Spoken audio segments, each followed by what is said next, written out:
Listener discretion is advised. Okay.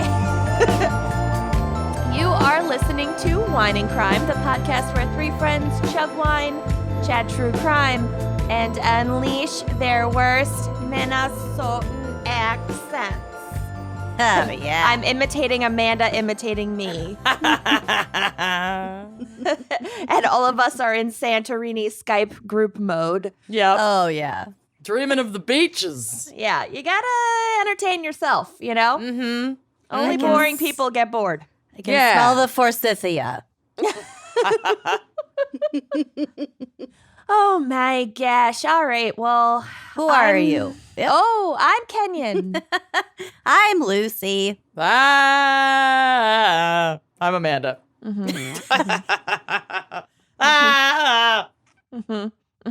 I'm hooked on a feeling. Hooked on a feeling. I have not set foot outside of my house in a week. Luck. I had to go get cat great. food today. Pick up my scripts. Luck. Luck as Kenyon's eye twitches. I need to do something about it. I need to Go for a need walk. to make it happen. Yeah. Don't you walk your dog? This week I haven't been. I mean, Zach has. Mm-hmm. The dog has been walked, Just not by you. but just not by me because of like various appointments at typical dog walking time. That's fine. Fair. Yeah. I mean, I took the trash out. Nailed it. That counts. Winner, But winner, also, chicken dinner. There is a lot to be said about fresh air and sunlight. I I'm know. just saying. I know. I think I need to do something about it. It's fine. It's fine. You're Let's fine. talk about murder. Yes. Let's get to Okay. the good stuff. So we have a very special fan pick this week brought to you by our very special fan picker, Ashlyn Pereira. Is that how you say that? Yeah, probably. So, Probably. Probably. probably. Ashlyn has selected the topic of fucked up firsts. Yeah. It's Yeah. a good one. So, like, any case where it's the first of something. Something. So, like, the first person to, be convicted of blank, or the first time this technique was used. Some Sure. first. Ashlyn requested that I do my own case, and I'm super fucking jazzed about it. I'm jazzed to hear a case from you, too. Me too. And That's my storytelling skills. Also, now looking at the notes, it's making more sense what you texted to the group chat earlier, which was the very odd name of apparently who you're covering today. Yeah, you did not understand my text because I I didn't. specifically addressed Lucy. Yeah, you super didn't. You said Lucy, whatever Who are you you said, covering and today? Kenyon Just like answered. Double check that I'm not covering the same thing. Kenyon answered with who she's covering. And I was like, yup. I'm doing fine, you guys. My brain It's is amazing. doing fine. Yeah, who needs to go outside? God. Okay. Fine. We're Let's good. get to the alcohol. Amanda, what is our wine crime pairing for fucked up first? Well, our fan picker recommended Canadian whiskey today. Ooh. Apparently, they want to see us in pain. So I have looked up what I literally just Googled Canadian whiskey cocktails and found something called the Canadian cocktail. I have no idea if this is an actual traditional cocktail of Canada. I just went with the first thing that I knew I could drink without vomiting. Okay.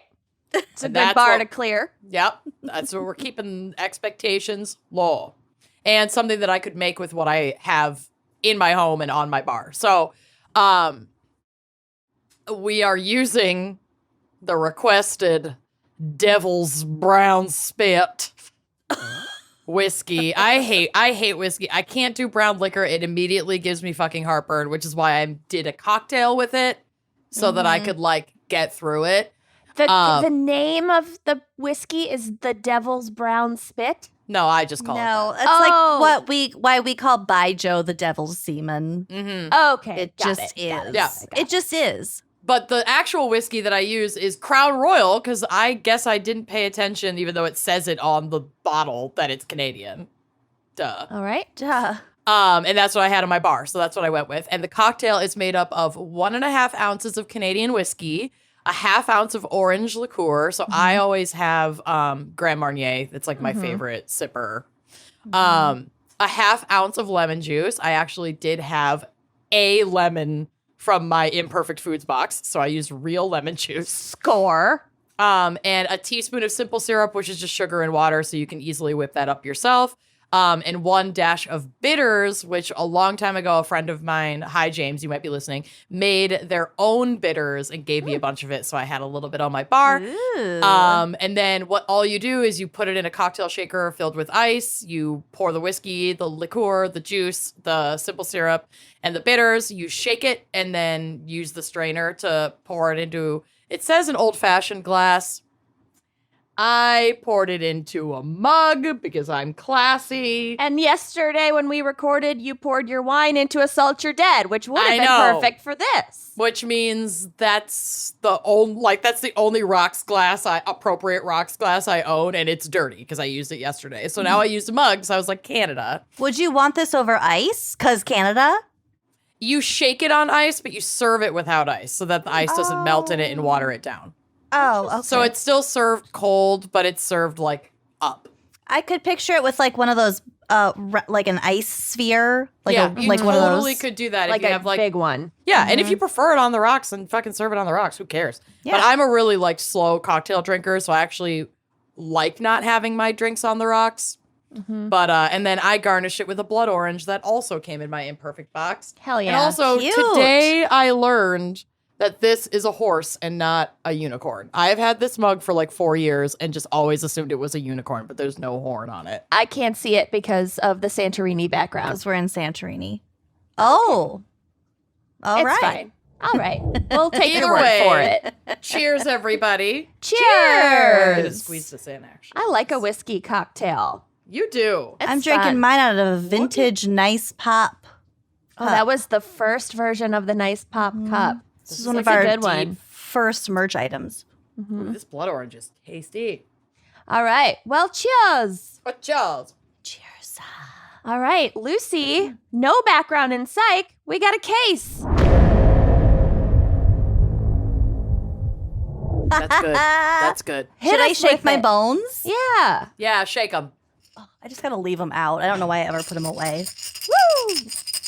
Don't make me laugh when I'm drinking a whiskey cocktail. It's good for your This sinuses. is gonna be a really rough episode. It's antiseptic. I had a dream that I was shipping a bunch of random shit to our merch team in New Jersey at All Colors. Shout out to Corey Hillman. And for some reason, I had like Lysol wipes in there. And they were like, you can't send these through the mail. They're flammable. I was like, how did I get them in the first place? I don't know. I definitely Lysol didn't leave wipes. my house. They were definitely mailed to me. Yeah. Anyway, everyone loves hearing about other people's dreams. Okay, here we go. They do. Myself included. Okay. So Ernest P. Pletch was born in 1910 in Frankfort, Indiana.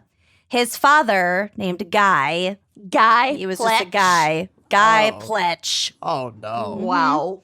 He was a wealthy farmer and a county Republican legislator, and so the family had pretty good money. He wanted for nothing. Okay. As a teenager, Ernest Pletch was a pretty good mechanic. He's been described as like a genius at mechanics. Okay. So he liked to tinker with cars and tractors and invent some things rather than pulling his weight with farm duties. Like, kind of a brat, we'll just say.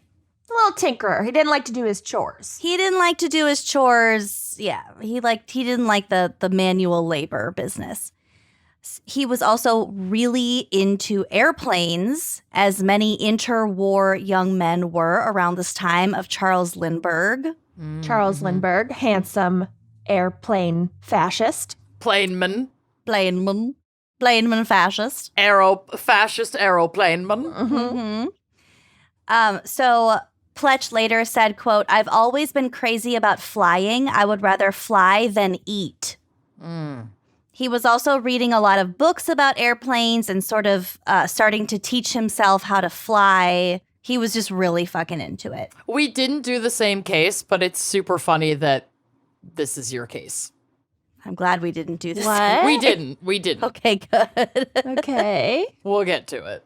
In 1926, at the age of 16, while he was still in school, Pletch asked his father to buy him an airplane. As you do. Okay. No big deal. Request received and ignored. Yeah, that's when your parents are like, here's a kite. Can you Just go. be happy with what you have? Yeah. Make sure to run real fast. There's make an her- L over there. To Like, make her judging fly. from your farm duties experience, like, Yeah, you I didn't haven't wanna earned do a that, fucking plane. so- I'm sorry. What's the craziest thing you ever asked for from your parents? A microscope. I never got it. Oh, you should have. That would have been. You should get yourself a microscope now. Well, now I want a rock tumbler. What? I would rather have a rock tumbler now. Agreed. I have a friend with a rock tumbler. He makes I don't cool know stuff. what that is. It like you Tumbles put rocks in rocks. it and it tumbles them to make them smooth and shiny and Yeah. like reveal their colors and stuff. Anytime you have a smooth rock like this or like this, It's been through a or rock like tumbler. this or like this, Or the ocean. no, Yeah, no, but no, the no, ocean doesn't make it glossy like a Look rock at tumbler does. well, you can't see me. We're in Santorini, but these are tumbled rocks. Everyone's gonna think we're actually in Santorini. We're not. It's, And that's on it's them. The Skype we're not. background. We're really not. That's super on you if you think we're actually in Santorini. I haven't gotten organic vitamin D in a long time. That is all in pill form. Okay. That's fair. Okay, so justifiably, his father was like, no. Mm-hmm. But also, like, not flat out no. He just said, you're going to have to finish high school before I okay. buy you an airplane. Okay.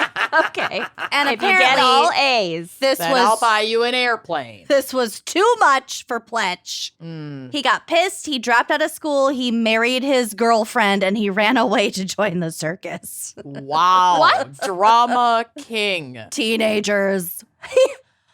Wait.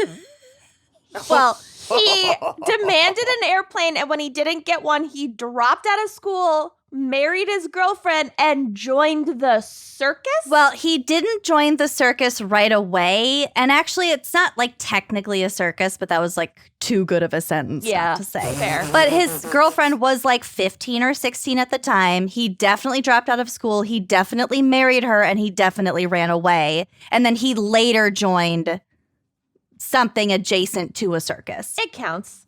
It counts. So he spent about 9 years probably working as a mechanic, but he was definitely estranged from his family during this time.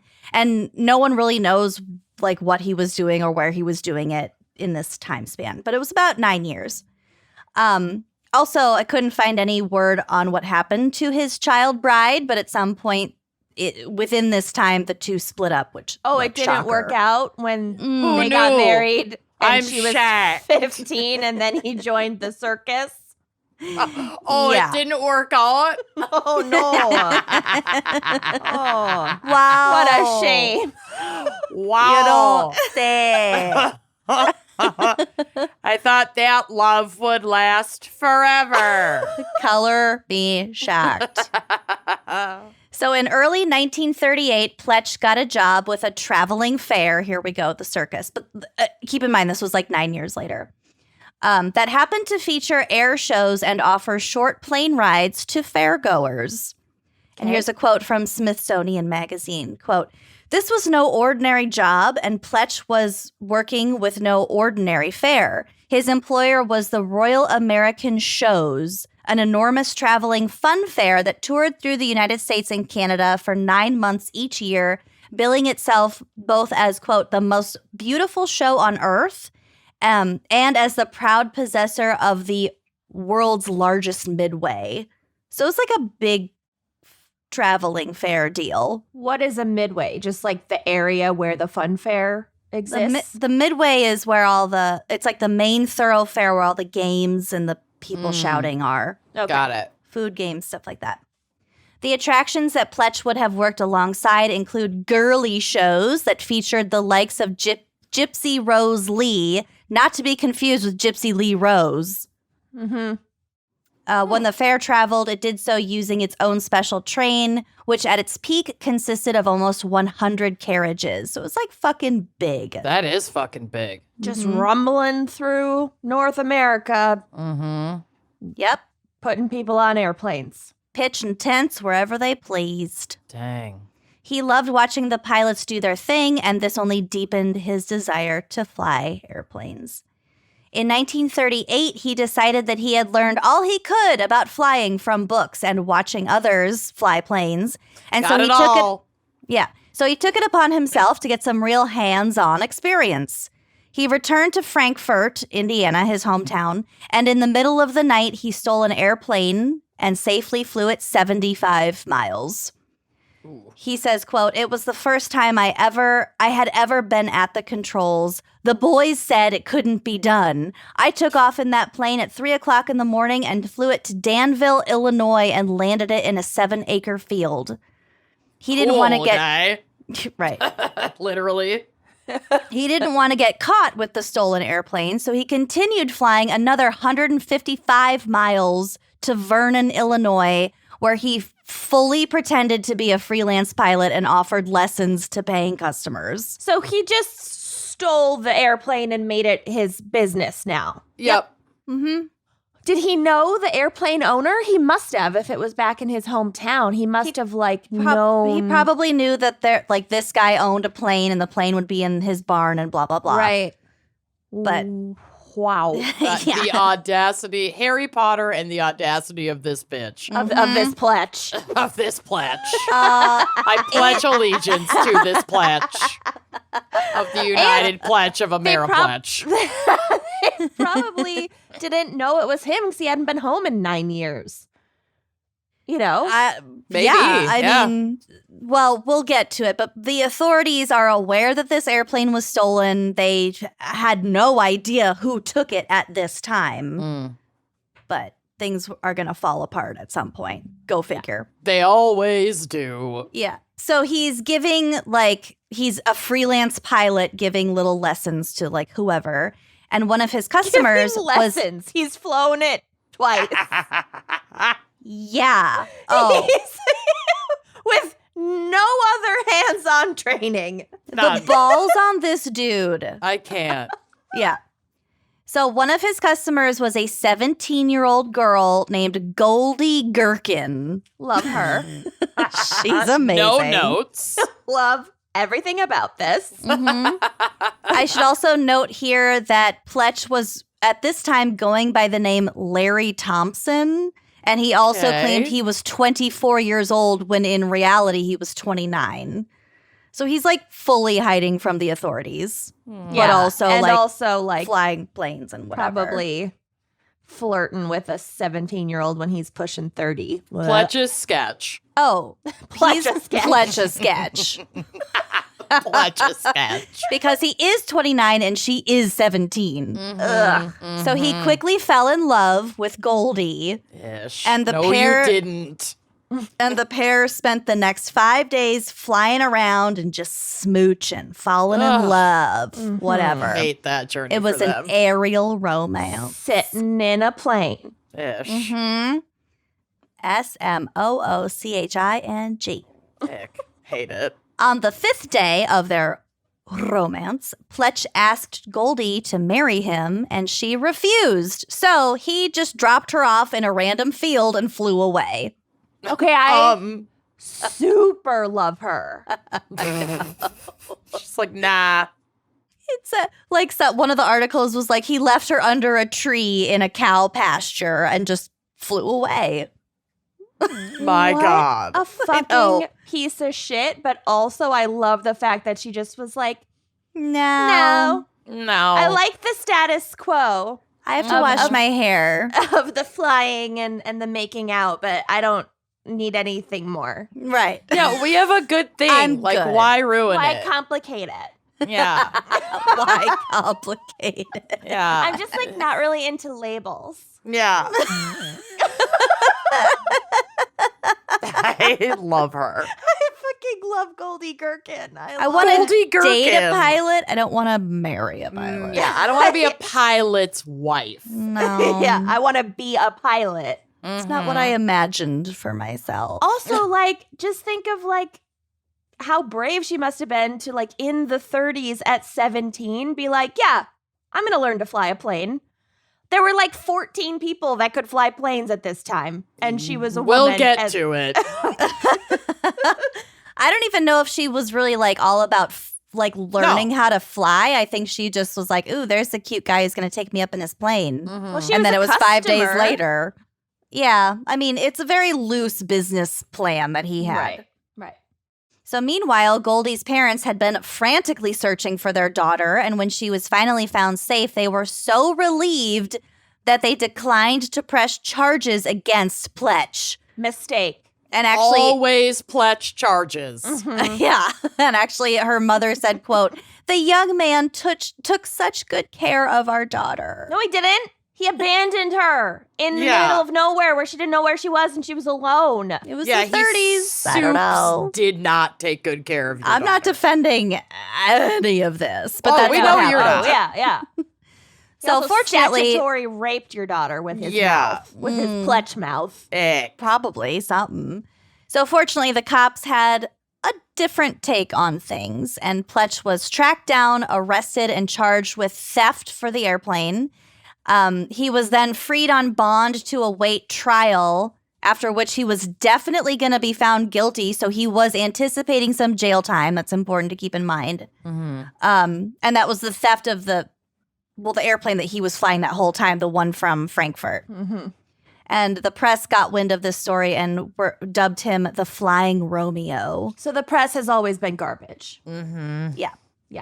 I mean, up until this point, all he's done is steal an airplane and have a romantic 5-day kidnapping sort of situation.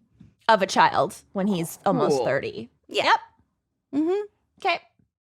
So, like I said earlier, his first child bride sort of disappeared into the annals of history, but also somewhere in there, he had a second wife and also a second divorce. It's kind of hard to keep track because this dude is extremely slippery and he tells a lot of lies. Plus, it was the 30s, so Yeah. The 60s. Just make Just up don't really different know. names.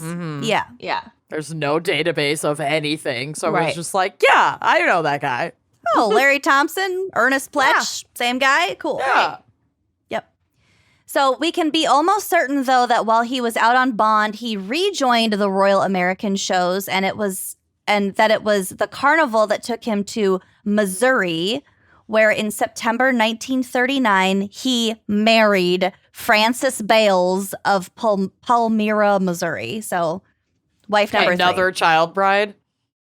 Wow. no, I don't think she was a child, but still, I mean, this is his third wife, and he's like 29, maybe 30 years old. Right. Okay. So we think that she met him at the fair, but regardless, they quickly married, and she left him just a few days after their wedding. Wow. Some reports say that he like tried to rob her and she ran away, but regardless, she left. Okay. Maybe a little bit of an annulment there, hopefully. Well, technically, yeah, no, I don't think. I mean, Technically, no. Okay. in the 30s, I don't no. About a month after she left, he borrowed a car to go search for his missing wife. Pletch ended up in Brookfield, Missouri, where he met a pilot named Carl Bivens. Isn't Bivens the name of the Blevers.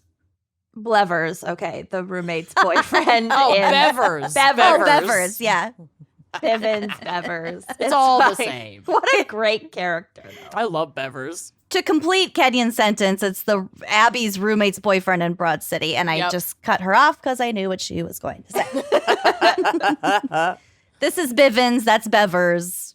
Got And it. there's a picture of Bevers, Bivens on the drive.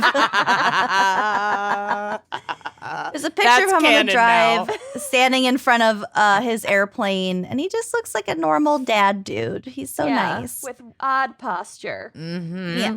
So Bivens was 39 years old, and he had a wife named Etta and 2 sons. I don't know the first son's name, but the other son was named Russell. So Bivens was offering flying lessons in a yellow Taylor Club monoplane that he had borrowed from a friend. I also have a photo, which will be on the blog, of the airplane, so you can kind of have a picture in your mind of what this plane looks like. On either October 27th or 28th, I have conflicting reports, kind of bizarre considering what happened on this day. In 1939, Pletch asked Bivens to give him some advanced flying lessons because, after all, he's a professional fucking pilot. I only want advanced lessons. So this fucking guy. I know, he's got some balls. This also just so happened to be the week before Pletch was due in court for that theft of that first airplane, for which he was out on bond. So he's out on bail and he's like, yeah, I'm just going to keep flying. I just want these professional lessons. Yep. Okay. Yep. So Pletch and Bivens had 2 lessons in a row, but the weather was really perfect. It was a beautiful day, very clear skies. So Pletch asked for a 3rd lesson that same day in the late afternoon. They took off at about 4 p.m. So they were sitting in this tandem training plane. So Pletch was in the back seat. Bivens was in the front seat. Both seats had controls, so it was kind of like a driver's ed car. Okay. So you could fly from either seat, but I think the front seat would probably take over if needed. You know what I mean? Override if the back seat was fucking up. Yep. So after about 40 minutes, when they reached 5,000 feet, without warning, Pletch pulled a .32 revolver from his front overalls pocket and shot Blevins in the back of the head. What? What the fuck? Mm-hmm. Quote, Carl was telling me that I had a natural ability and that I should follow that line, Pletch later confessed to prosecutors in Missouri. I had a revolver in my pocket, and without saying a word to him, I took it out of my overalls and I fired a bullet into the back of his head.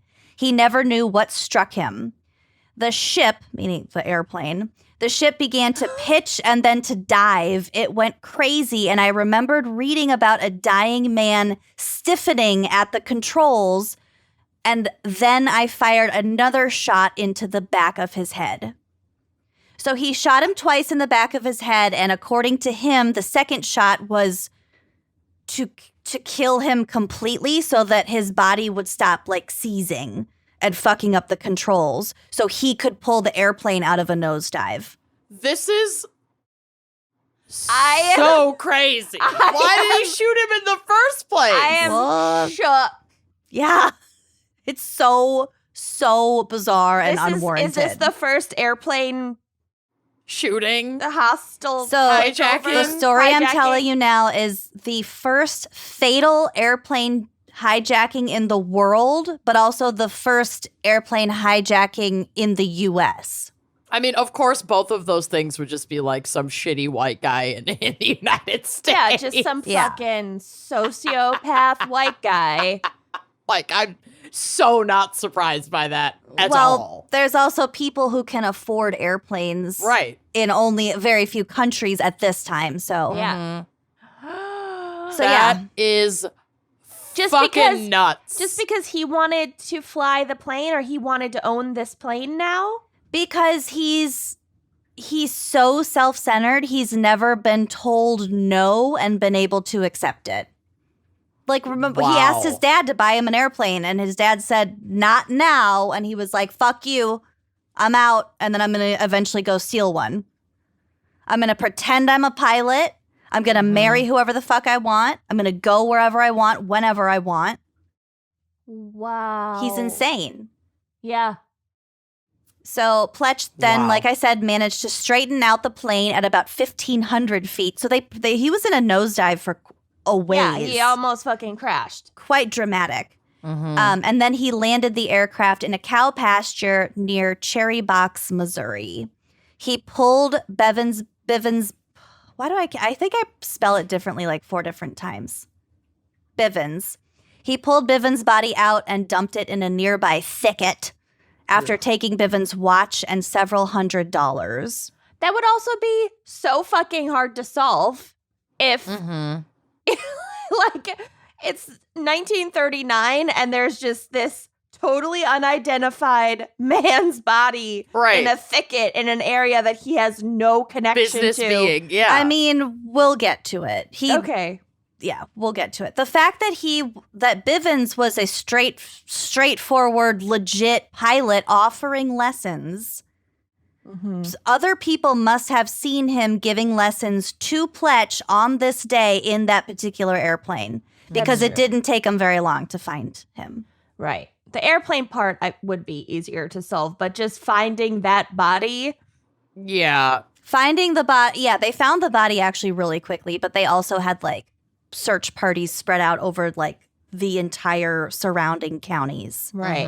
And they hadn't actually gone that far because their lessons were kind of taking them in the same general area. Okay. They were just lessons, so they were probably staying within like a few miles, you know? Right. Okay, so he dumped the body. He took off again, heading toward his hometown of Frankfort, Indiana. He stopped and spent the night somewhere in a barn between where he was and his hometown, and then he took off again in the morning. He initially said that he was just going to fly over his parents' house to, quote, wave at them, but later said, quote, I flew to Frankfurt with the intention of smashing the plane into the side of my father's barn, but I lost my nerve. So he claims that initially this was sort of a suicide mission. He was just going to, it was like a final fuck you to his dad. Wow. Was he Crash just this airplane into his completely barn. unraveling because this third wife, not blaming her, she clearly did the right thing, but because this third wife left him after a couple days and he was like, no one can say no to me. I'm going to kill someone and steal a plane and smash it into my father's barn. Maybe. I don't have a lot of insight into like what was going on in his head, but just, I mean, we can speculate further at the end because things continue to get weird. Like of course up they until do. the very end. Oh So my God. Okay. I don't know that it was so much like a revenge in terms of his wife. He seemed to come by a wife every few years and just not really. God. They grow on trees. He had a lot of wives. He had the court case pending. That's probably what it was. He did have I forgot about that. He had the court case pending and he didn't want to go to prison, so he was trying to escape. And then he was like, but I could give my dad the big middle finger. But then like he didn't end up doing that either. Okay. Wow. He ended up flying across Indiana with no clear direction until it started to get dark, and he knew he had to land soon because he couldn't fly that plane in the dark. He ended up landing in a pasture belonging to Meredith Dillman in Clear Creek, Indiana. 6-year-old Bobby Joe Logston and his 7-year-old brother Jimmy heard the plane, and they got really fucking excited because they too were obsessed with airplanes. It was just like this early It's 20th that opening century scene in Pearl Harbor with Josh Hartnett and what's his name? They're all pointing to the sky. Affleck. They love airplanes. And I do have a picture of Bobby and Jimmy and their family. It was just really cute. So it kind of gives you an idea of the times. So now 76 years old, Bobby recalls, quote, my brother and I were crazy about aviation. I never saw or heard an airplane fly that low before, and it was real exciting. But something even more exciting was about to happen. Okay. I heard the pilot cut his engine, and then he landed in the field right behind our house. Jimmy and I wanted to go over there and just touch the pilot, but our father wouldn't let us go. Oh, well, yeah. They just got so excited. Yeah. He just wanted to touch the pilot. Oh, my God. Come on, Dad. Let us touch the pilot. No, honey, no. So by the time the plane like landed and stopped, there were quite a few people gathered when Pletch hopped out of the plane, and they saw that the front of his overalls were covered in blood. He told them that he had just gotten a nosebleed from the altitude. Okay. Which, like, who... Well, at the time, they wouldn't know. Yeah, they don't know. He asked if there was somewhere nearby to get something to eat, so a group of older boys led him downtown to the Williams and Wampler General Store. How is this? Names make no sense in this whatever universe we used to exist in. I know. Williams and Wampler. And this general store had a hot bar in the back where they could sell like burgers and sandwiches and coffee and sodas and stuff like that. I also feel like Hot there was bar. always a group of older boys. Right. Always, There were like yeah. two younger boys named Jimmy and Bobby. Mhm. And then a group of older boys that actually got to do the cool stuff, and Jimmy and Bobby were devastated. Mhm. Yep. Jimmy and Bobby had to be home for dinner. Yeah. Mhm. Mhm. Oh my God. So by now, the police were looking for Pletch, like I said. They knew he was in a small yellow airplane, and they had sent out bulletins like across the state. This might be my favorite part. Bertha Manor, or maybe Maynor, age 54, was the town's switchboard operator. And you So don't she fuck knows with a small everything. town Yeah. switchboard operator. She knows She fucking knows- everything. She's an oracle. She Yeah. fucking knows Yeah. what's going on. She's Yeah. got the tea. Yeah. My grandma was a switchboard operator. That makes That's- perfect sense. Yep. I have a This tracks. fabulous photo of her just at her little desk with her big hair. Oh my God. So good. So she heard this bulletin, or she heard something on the radio, and she also heard from her switchboard shit. There was a yellow plane that landed like a few blocks over. So she immediately called the police and had the police called down to Williams and Wampler General Store. I'll never recover from Williams and Wampler. I won't Wampler. recover. Call over at Womp's place. Yeah. Head down to Womps. Okay, so this is as Bobby, again now 76, at the time 6 years old. This is his recollection, quote, "The phone rang and Bill Wampler answered it," because of course Wampler, the family owned. The deputy on the phone instructed Bill to say only yes or no in response to his questions. I would So- fail at that so hard. Yep. Oh, this guy was so fucking smooth. This is the best. So the deputy asked if the pilot was there. Bill says yes. Then if Bill could stall him, but not to do anything foolish because the man was dangerous. Because again, the police knew that he had a .32 caliber pistol on him. Bill was frying the hamburgers for the pilot. He was a nervous, jittery kind of guy, but he just scooted the burgers over to the cool part of the grill so they wouldn't cook so fast. Therefore, biding Clev. some time. Like it. I like it. I thought that was so smart. I would Soup's Clev. lose my gourd. Oh, I I wouldn't would- be able to do that. I would not be very cool in that situation. I'd be No. like, yeah, he's here. Oh, shit. Oh, God. What are the cops coming? I'm scared. I would try so hard and fuck it up so quickly. Yeah. Yes, he's in the room right now. I'm looking right at Do you him. want to talk to him? Here he is. There he There's goes. Here blood he all is. over his overalls.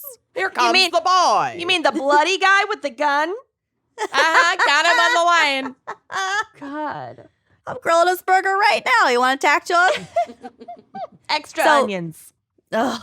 So within minutes, police had surrounded the store and Pletch calmly gave himself up. This is a quote from Bloom magazine, which I think is Bloomington, Illinois magazine, because Okay. Clear Creek was right outside of Bloomington, Indiana, not Illinois, Indiana. Quote, after his arrest, Pletch was held at the Monroe County Jail where he denied shooting Bivens, although the .32 caliber revolver he carried was the same type of gun as the murder weapon. Also, you're the only other person in the airplane with him, bruh. Yeah. He tested out a bunch of different bullshit lies before eventually confessing, but so he then concocted a story that he and Bivens had agreed to steal the plane and fly to Mexico in order to test Pletch's invention of extremely high efficiency aviation fuel. Yeah, Because again, Bivens Pletch was owns like, the airplane, It was for though. science. well, Pletch was like big into mechanics and whatever, and he was like a self-described inventor, and this will kind of come back in a little bit too. So he fancied himself a whole lot of things, and an inventor was one of them. Right. But also, Bivens doesn't need to steal his own airplane. Right. Well, his friend's airplane, but yeah. Right. He claimed that he shot Bivens in self-defense during a midair fight after Bivens tried to back out of the plan. And keep in mind, That's not the way that self-defense.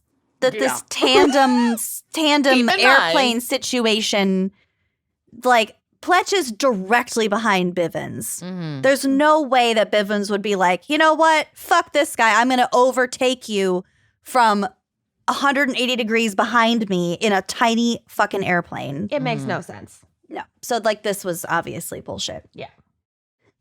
So that story was later discounted by Missouri police and like logic. From Bloomington, Pletch was quickly transported to Indianapolis where his parents were allowed to see him. His mother told him, try to make your peace with God. That's the only thing left. Oh, his parents were over it. Cold as yeah. ice. Holy shit. Wow. Yep. I mean, my mom's been mad at me before, but whoa. She's Yeah. never been try to make your peace with God. Mad at God, you. mad. Yeah. Because that's the only thing left. Oh. It's Wow. real brutal. Yeah. So I he mean, was turned. fair, but Oh, totally fair. He was turned over to Missouri officials and went on trial for theft and first-degree murder. Evidently, he told one of the prosecuting attorneys, quote, I just don't know why I killed him, but I did. Okay. So Thanks. throughout this trial, there's like a whole lot of hubbub about jurisdiction in this case in particular because it took place in an airplane and no one could be certain, not even Pletch, because he didn't have any experience with like navigation. So Right. nobody knew over which county the murder took place. They couldn't even be 100% sure what state it took place over. okay. So like this was also one of the first trials where like airspace jurisdiction was sort of yeah. brought up. That makes sense. That's Mhm. interesting. Yeah. Yep. Weird. So Wow. nevertheless, Pletch pled guilty and was convicted for theft and first-degree murder.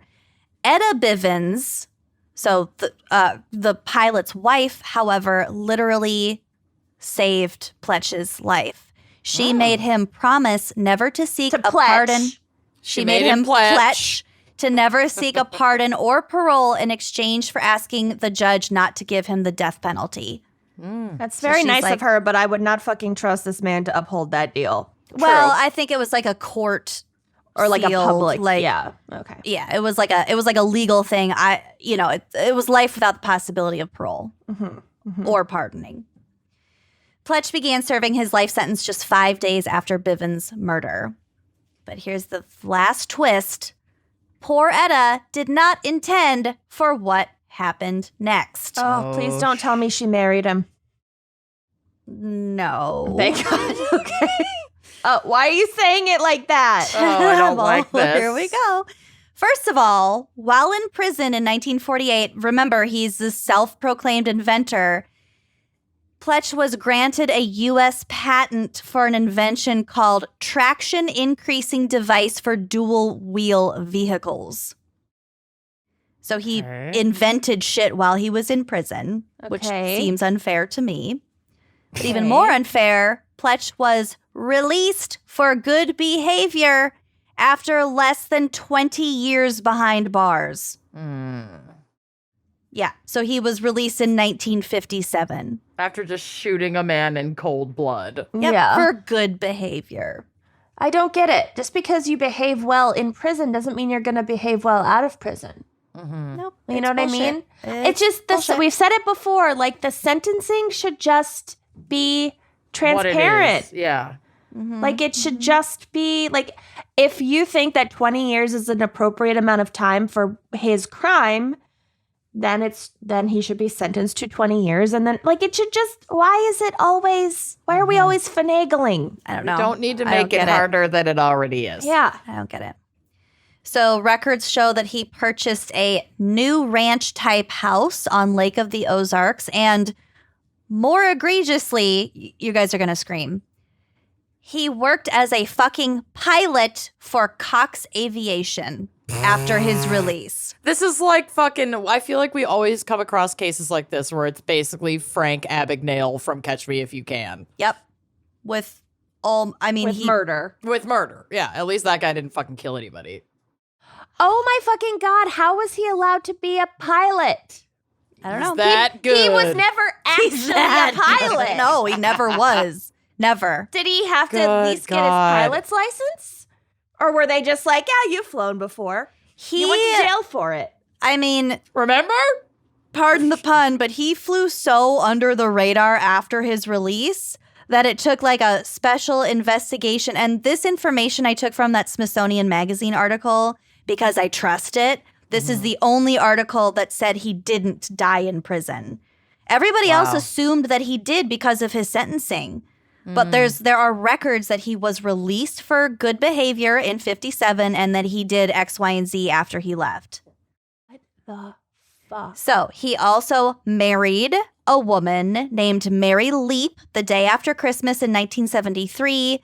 He died in June 2001 and is buried in Camdenton, Missouri, next to yet another wife named Avis. So he had at least 4 wives, possibly more.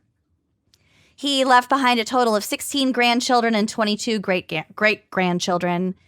And that is the story of the first airplane hijacking in the U.S. and the first ever fatal airplane hijacking in the world.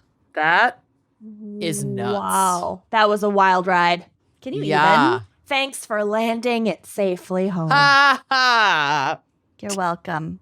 You're welcome. Wow.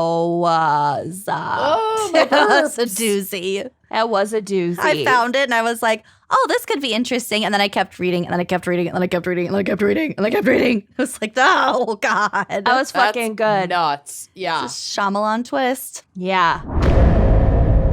Are we ready for a very different case? Oh, Yes. I guess. Yeah. What choice do we have? And now for something completely different. Yeah.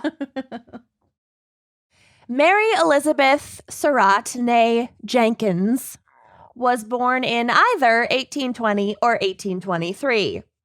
What's a 3-year discrepancy? Yeah. Yeah, Whatever. it's fine. In Waterloo, Maryland. Her parents were Archibald and Elizabeth Ann, and she had 2 brothers, John Jenkins and James Jenkins. David Booter or whatever. John David Booter. from Done Disappeared. Mary's father died when she was very young, and I already feel like I'm doing a Dollop episode because the first 3 sentences of like any Dollop episode, the So parents sad. die. Oh, yeah. Yeah. Oh, yeah. And her mother inherited the property that her family lived on, and this land had once been part of a massive, like 35,000 acre tobacco plantation called His Lordship's Kindness. Dang, ew. Which is like total horror movie fodder. I don't like that at all. Hate that. Yeah. Of a tobacco plantation. Yeah. Ish. No. But the property had been subdivided and sold as smaller parcels, still tobacco farms, but just not one massive plantation. After one of the owners fell into debt. So they're still growing tobacco, and Mary's family enslaved 7 people. Mm-hmm. Cool. Yeah, there's going to be a lot of enslaving in this. Great. It's Maryland in the mid 1800s. Right. So when Mary was a teenager, her mother enrolled her in a Catholic boarding school called the Academy for Young Ladies in Alexandria, Virginia, despite the fact that neither of her parents were Catholic. So that was a choice. And within 2 years of enrolling in the school, Mary converted to Catholicism, and she was baptized with the new name Maria Eugenia. I'm still going to just call her Mary because that's annoying. Mm-hmm. And she would remain a devout Catholic for the rest of her life, who still chose to enslave people. Mm-hmm. Also a 'Cause choice. That is what Jesus would want. Mm-hmm. So she left the Academy for Young Ladies in 1839 after it shut down. She was either 16 or 19. This bitch. And soon after, she met John Harrison Surratt. So Surratt had been orphaned as a child, but he was adopted by a wealthy landowning and enslaving couple named Richard and Sarah Neal, and they like fully adopted him, and he stood to inherit an equal share as their biological children from their estate. Wow. I feel like that was not very common. It's like if Back you were then- adopted, you took a back fucking seat. Yeah, back then I think so too. Yeah, so that is interesting that happened. So some historians have described his background as questionable, and he definitely fathered at least one child out of wedlock before meeting Mary and settling down with her, although he did not settle down.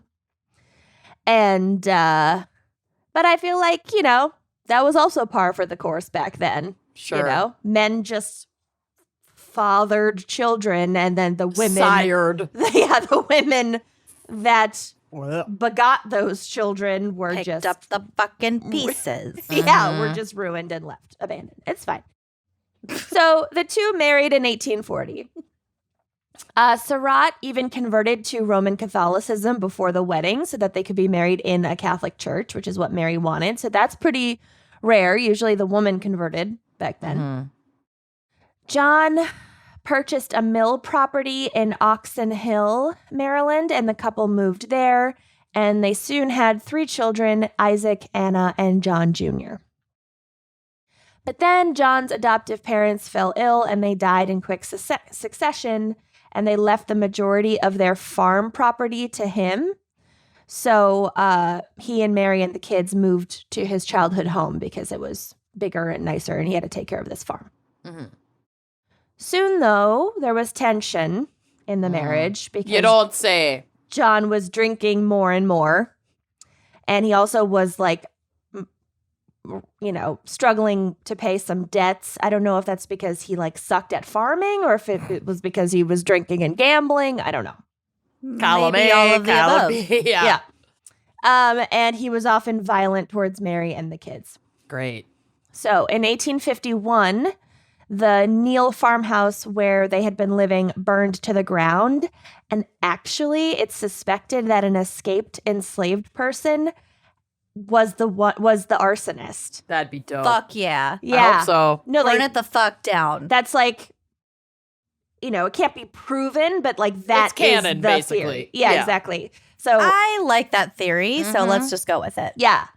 And it fucking shows you how they treated the people that they were enslaving, that someone took the risk after they had successfully escaped To come come back and burn the motherfucker to the ground. Yeah. Wow. So these were not nice people. Jesus. After the fire, John found work for a railroad company, and Mary took the kids to live with a relative of hers. She was like, fucking, do you just handle your shit? I'm done with you. So they're separated, but she's super Catholic, so they're not officially divorced. Soon he purchased another property where he planned to construct a tavern and an inn, because it's always great when an alcoholic owns a tavern. And he tried to persuade Mary to join him, but she refused. Yeah. I'm good. No, honey. No. Honey, no. So then she tried to move back into some of this other property that they owned because she was sick of living with her sister, but then he had to sell that property to pay off his fucking debts. So then she had nowhere else to go, so then she had to move back in with him. She forced him to name the tavern Lachelle's, and then she moved in. Or I guess Mary's. That makes it sound like your marriage isn't great when actually it's idyllic. Oh, it's fine. Quite I good. didn't ask for that. So John was soon making enough money from running the tavern that he was able to build an addition onto it, which he named Surratt's Hotel. And then when they moved into this area, there wasn't really much there beforehand, and suddenly there's a tavern and a hotel, and it wasn't even officially incorporated as a town yet. And now they own the two most prominent businesses, so they just named it Surrattsville and made it a town. Okay. So was this poor planning or? No, it was good planning. I mean, it's just how life was back then. They were like, okay, well, I guess we're just going to create our own town and name it after us. Oh, great. So John kept starting businesses. He really liked to start new businesses. He didn't like to run them. Great. I feel that. Let's go. So soon he owned every business in town, but he had huge debts. Like he just kept taking out loans, I think, and buying businesses and naming them after himself and then fucking them up. Moving on. So they sent their kids to boarding school, but they're always in debt. He sells a lot of land. He sells people that they had enslaved and people that he had like literally inherited from his enslaver parents. Ew. And in 1858, Mary wrote a letter to her priest confessing that John was, quote, drunk every single day. And then came... Not good for owning businesses. No. And then came the Civil War. Oh, good. So Maryland actually remained part of the Union, but the Surratts, as enslavers, were Confederate sympathizers. That was my question. I would think Maryland is far enough north where it wasn't like a huge... I think it was kind of like Kentucky, where ideologically it was pretty split, but it stayed in the Union. Okay. Or was it split in half? I don't know. Whatever. All you need to know is that their area is Union, but they're Confederate sympathizers. Gotcha. So their tavern and hotel became a safe haven for other Confederate sympathizers and was used as a safe house for Confederate spies. Okay. And then the Surratt children, who had grown up a little bit at this point, became involved in the war as well. So their son Isaac traveled to Texas and joined the Confederate Army. And John Jr. became a courier for the Confederate Secret Service, which was a job that entailed smuggling messages and resources back and forth across enemy lines. So he's like fully fucking spying. He's like Rolf. Rolf? Sound of Music. Yeah. He wasn't undercover, but he was like delivering messages. Yeah. So the concentration of Confederate activity, though, in Surrattsville eventually drew the attention of the Union government. Like, they weren't sneaky enough about it. And upon further investigation, they found evidence of a large Confederate courier network operating out of the town, and they were fucking shut down. Wah, wah. And then in 1862, John suddenly died of a stroke. Oh, well. And, yeah, he lived hard. Yep. So he left the family, unsurprisingly, with a financial nightmare, just a quagmire of unpaid debts, angry creditors, businesses that like she didn't even fucking know that they owned. He had sold off most of his inheritance already. Ugh. The whole thing. Normally, I love a quagmire, but this one just seems messy. Yeah. So, I mean, I don't have any sympathy for her, and we will get to it. This quagmire seems especially messy. Yeah. Yeah. I'm going to take a back seat on this quag. I don't want to be mired in this quag. Right. No. I'm over this quag. This is not it. So for a time, John Jr. supported the family with the income that he earned from his job as postmaster of Surrattsville, which he was mainly like his cover for being a spy. But then they fucking found out that he was spying and they fired him. So then there's no income coming in. Yeah, he was trying to Rolf and he Rolfed too hard. You got to Rolf before you can run. Yeah, We've all Rolfed too hard. Rolf the bed. So tired of running the tavern and the inn on her own, and also at this point, most of the family's remaining enslaved people had fucking bounced because they were in Union territory. And while they weren't technically emancipated yet, for another 2 years, they still were like, I see a chance to get the fuck out of here. And like, you suck and we're leaving. So she's dealing with the creditors. She doesn't have any help. And she's sick of it. So she leaves Surrattsville and moves to their townhouse in Washington, D.C., which was like the last property that they still owned. And she leases out the tavern to a policeman and a fellow like Confederate. And she places an ad in a D.C. newspaper that she's renting out rooms in the townhouse that she's moving to make income. So she's becoming like a landlady. In November of 1864, a man named Louis J. Weichman moved into one of those DC rooms that she's renting out. And he is an old friend of her son's from boarding school. And he's also a Confederate agent, spy, whatever. So the whole townhouse very quickly becomes another, like, Confederate spy ring safe house. Okay. And this group, of which John Wilkes Booth, ever heard of him, Oh, no. would become the most well-known member, would have numerous meetings at the townhouse, and that is part of where they hatched their elaborate and very stupid plot to attempt to kidnap President Abraham Lincoln. Oh, God. So, like, today's term, like, Gavin McGinnis would have been in this boarding house. And Yeah, it's like the Proud Boys Clubhouse. Joe Rogan and whatever. Yeah. Oh, God. So she is Marjorie Taylor Greene. This one. Ew, God. Yeah, and she's fighting the gazpacho. Mm-hmm. I Gazpacho. She meant Gestapo, and she Oh, we said know. gazpacho. I know, and then Oh my God. What a fucking idiot! what's his God. name? Stabler, the actor played Elliot Stabler Oh, on yeah, SVU. yeah. He had a really funny tweet about it With where the he said butt? with the hot butt, with the cake. Senor Hot Butt. With the cake. He said something about Senor Cake Plate. He said something about it's the DC jail isn't the DC gulag, it's the DC goulash. Yes. I love it. Love. I'm sorry. If you're going to be That's so good. publicly stupid, don't be that publicly stupid. Yeah. It's just unbelievable. God, Be as dumb as you can't make want this. if you're not in the That public dumb. eye. You can't make this shit up. Oh my Anyway. God. Okay. Gazpacho. Gazpacho. So good.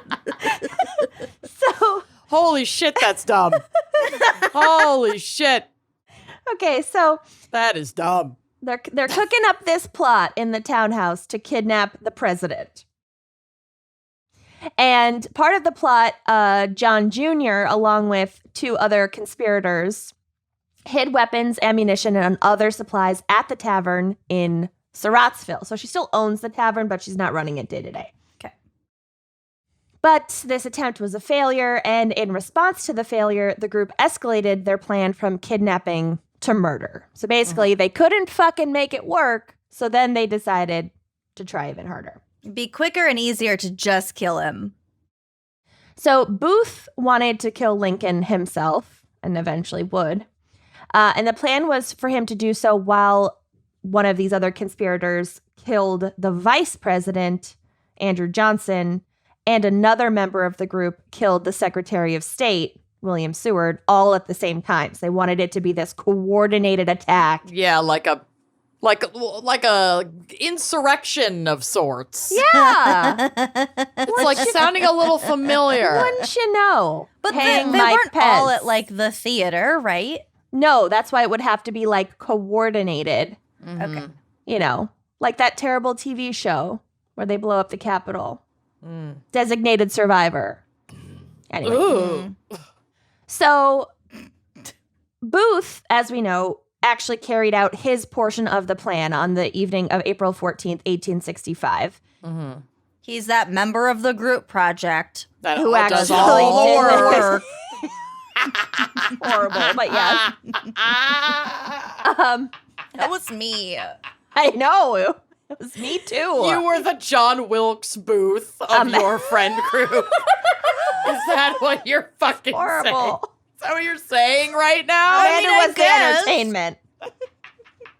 Amanda, we all know which role Amanda played in her I was group. down on stage with no clue what was going on. Someone had to execute. Someone was- had to present. Definitely in the theater, but I was not part of it.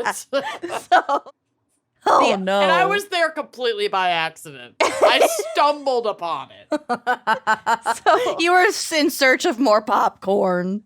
I didn't even know I had an oh, that was assignment. today? Yeah, I did not even know I had an Oh, assignment. shit. I knew I was forgetting something. Popcorn falling out of your mouth. Wait, that was today? Wait. It's like your donut picture from my bachelorette party. 1,000%. Can we get a discount on our valet?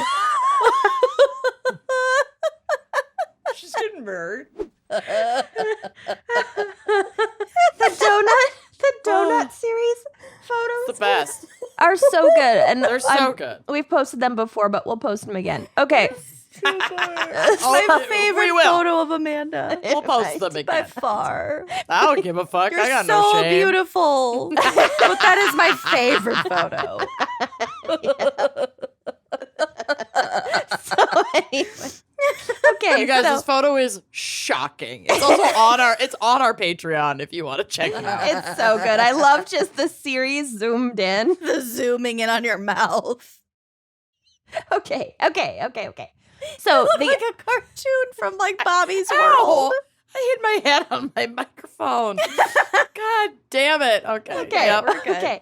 Okay. So the other members of this group project did not pull their weight, and Classic. one of them never even attempted to assassinate the vice president. Classic. I literally just spit all over my So that was Amanda, and then the other Amanda one was the stoner who showed up for the first time in a month and was like, wait, what presentation? What class is this? Oh, I'm in this class? Oh, shit. You know what? Give me the note cards. I got it. I got it. Oh, fuck it. We'll do it live. And then guess what? Got an A. Yeah, exactly. You were never punished for it. Okay, so then the third one tried really hard to kill the Secretary of State. Enter the Kenyan. Yeah. He attacked and stabbed Seward repeatedly, but my failed God. to kill him. Which Jesus. I didn't know about any of this other stuff. Did you? I just thought it was No. John I Wilkes didn't- Booth, kind I of figured solo. lone wolf. Yeah. I didn't realize it was a whole class Thing. project. Yeah. I did not know it was a class project either. So Neither only- did that other guy either, No, I guess. I did not. We did not get the memo. Take You gotta a memo, read the syllabus. Did not read the syllabus.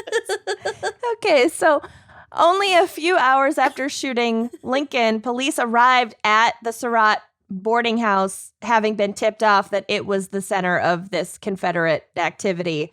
And the conspirators had already fled, but Mary was still there, 'cause where she fucking lived. And she lied to the detectives, telling them that her son, John Jr., had been in Canada for 2 weeks and like, she didn't know anything and he couldn't have been involved. 2 days later, federal soldiers arrived to search the townhouse, and they didn't find John Jr., but in Mary's room, they discovered a picture of John Wilkes Booth hidden behind another photograph, which is like, why? Why Like- did we do this? Yeah. What is the fucking point? As well as Maybe a picture. she had a crush on him. Yeah. Kept his little lithograph back there. Like literally, yeah. Sure. She's wanking off. My God. her jerk-off box. Yeah. Oh, As well as pictures of Jefferson Davis and other Confederate leaders. So she had her little inspo box.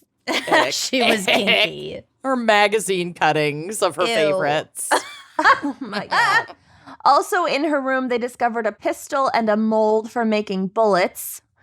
Like, literally nothing has changed. This is just the ghost guns of today. Right. Yeah.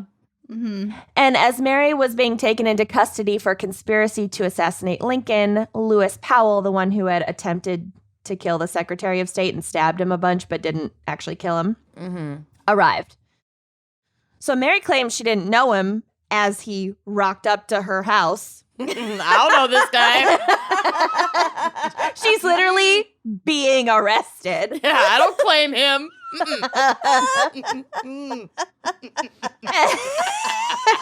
And He rocked up to her house. nobody had cell phones. They couldn't be like, Obviously. Powell, that guy, claimed that he'd been hired as a ditch digger He's like, I'm here to do some landscaping. Just starts digging in the middle of I'm the gardener. in the middle of the fucking yard. Like, don't mind me. Hard to work here. All is well. This is the most botched Yeah. plan. Yeah. The cops are like, it's 11 p.m. You're On a wearing a Tuesday. top hat. Sir. But the authorities were suspicious and they arrested him as well. Oh, You don't say. So eventually, 8 people in total were arrested for the conspiracy to assassinate Lincoln. John Jr. Like got Lincoln, etc. It wasn't Yeah. just Lincoln. Right. At all. Right. Lincoln et al. The whole government. The top brass. My God. Most of the cabinet. John Jr. had actually successfully fled to Canada and then later to Europe. So he successfully got out of Dodge. Wow. Bye-bye. So the trial for the co-conspirators was in front of a military tribunal, and it began on May 9th, 1865. Surratt, Mary, was charged with abetting, aiding, concealing, counseling, and harboring her co-defendants. Like In all- alphabetical order. That's serious. You know they mean business when they alphabetize your charges. harboring and ziplining her co-defendants. Ish. Much of the evidence against her hinged on that guy, Powell, rocking up at really the wrong time after having She's just like- attempted to kill the Secretary of State. Why do I imagine Powell as the QAnon shaman? Totally. In this Like retelling. the least inconspicuous outfit. He shows up in that outfit to be the gardener at the. He's just howling. Don't mind me. God, that guy is so Knife in fucking hand. obnoxious. So fucking pathetic. I hate these people. I'm here to grade your lawn. I am supposed to install a French drain. Oh, I have I those. hear They're your great. sump They're pump great. isn't working properly. Love your a French gutters drain. are looking a little. I'll take care of that. Don't mind me. What? I'll be in and out. was Who are you? It's 11 I p.m. hadn't heard. He's just topless with big horns. Blouseless. Blouse. Okay. So also evidence against her was that she'd made 2 trips to Surrattsville to collect debts. So she was like going back and forth between Surrattsville, which they knew was like a Confederate hub, and then her own tavern. They knew what she was Yeah. doing. So on her first trip, she told John Lloyd, quote, "Get the shooting irons ready," Oh God, what does that even mean? Are those Which- guns? which was a reference to weapons and ammunition that had been hidden at the tavern. So she was telling him, like, it's on, like, this is about to start, we're about to go. Oh God.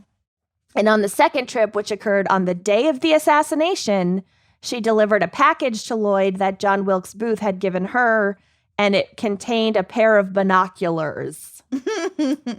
Helpful. Thank you. Yeah. Thank you.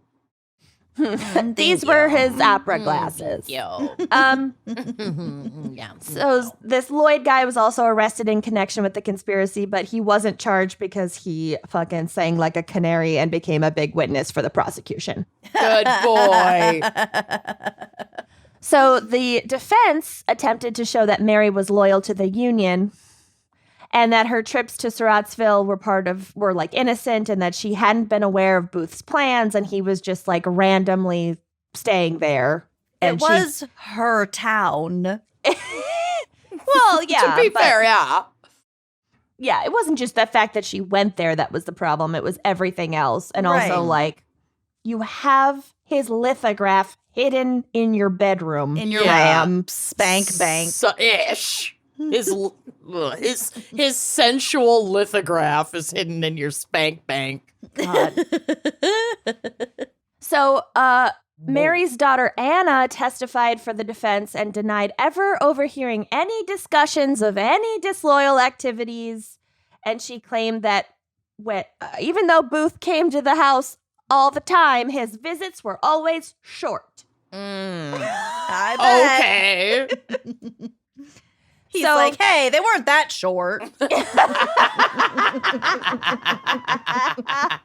Always lasted at least 6 minutes. Yeah, 6 to 10. My 6 to meetings, 10. my clandestine 10. meetings were at least 6 minutes long. We cuddled. You said you didn't like foreplay. Yeah. You told me to get to it. You were busy.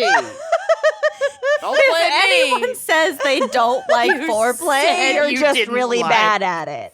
yeah, you're bad at it. They don't want it from you. They don't want your play. You said you didn't like foreplay. So anyway. Losing my fucking mind. This case. Stupid. So ridiculous. What is this the first of, even? Don't get it. Getting to it. Oh my God, I forgot. I forgot the whole episode. So Surratt was ill the last 4 days of the trial, so she was given permission to stay in her cell rather than be present, like in the courtroom. She had. I shouldn't laugh. No. Oh, no. Oh God. Oh God. She was sick with debilitating menstrual cramps. Oh, been there. Been Every there. track meet ever. It's like, She never showed up for gym. it's like, girl, same, and that is valid.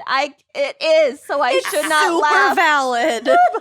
But also a really convenient excuse, too. Right? But when you're on trial for assassinating the president, it's very funny.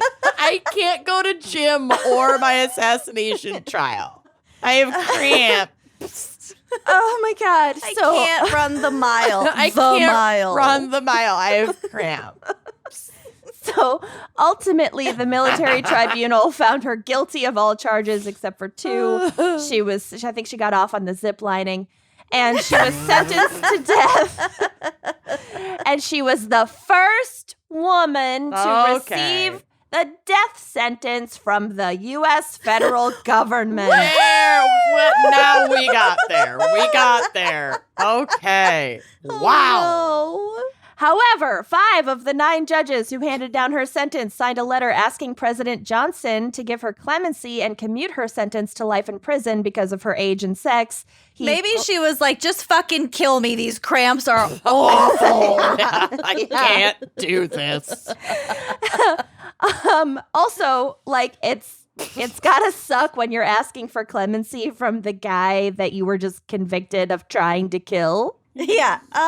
Awkward. So Johnson would later claim that he never received the letter. Clemency who? Must have got lost in the Clemency. mail. I don't know. That's so weird. Weirdest thing. So he reportedly stated as he signed her execution order, quote, "She kept the nest that hatched the egg." Oh, ick. That's cold. In the days Wow. leading up to her execution, Surratt repeatedly insisted on her innocence. She spent the final night of her life in her cell with her daughter Anna and 2 Catholic priests. So she was allowed like these visitors. Around 8 a.m. on the morning.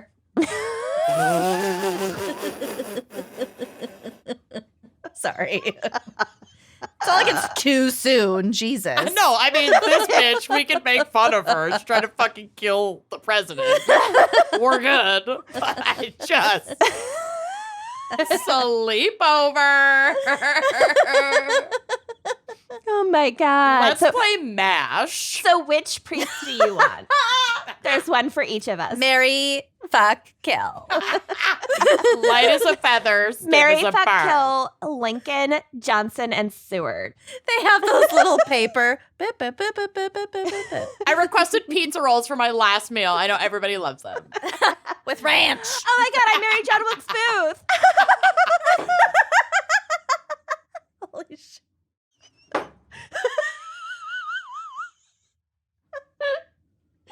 Holy shit. Oh no. Oh no. Oh, I am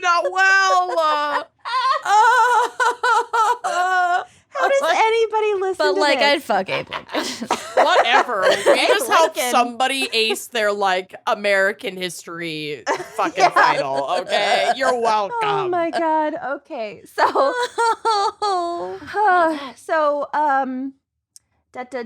Anna's screams of grief as her mother is being led away could be heard throughout the Blah, prison. blah, Blah, blah, Oh, That whole thing. Fuck her. Bye bye bye. I feel bye, sorry bye, for bye. the daughter, but that's about it.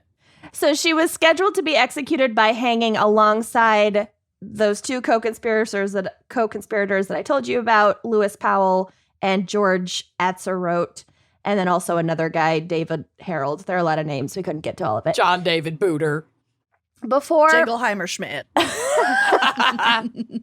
Before Powell was hanged, he said, quote, "Mrs. Surratt is innocent. She doesn't deserve to die with the rest of us." Turns out she does. Bye. Yeah. Surratt's last words, which she spoke to a guard as he moved her into place for her hanging, and like, there are photos, and we'll have to discuss Photos? if we can. Yeah, if we can. Are they on the drive? If we can put these on the blog, but there are photos of her being led on the scaffold, and she's basically wrapped up.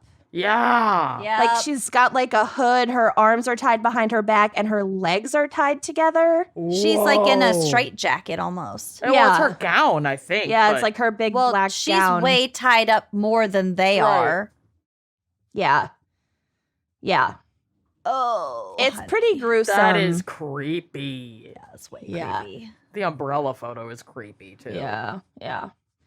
So her last words, speaking to the guard, where she's got this hood on and she's all wrapped up, were, "Please don't let me fall."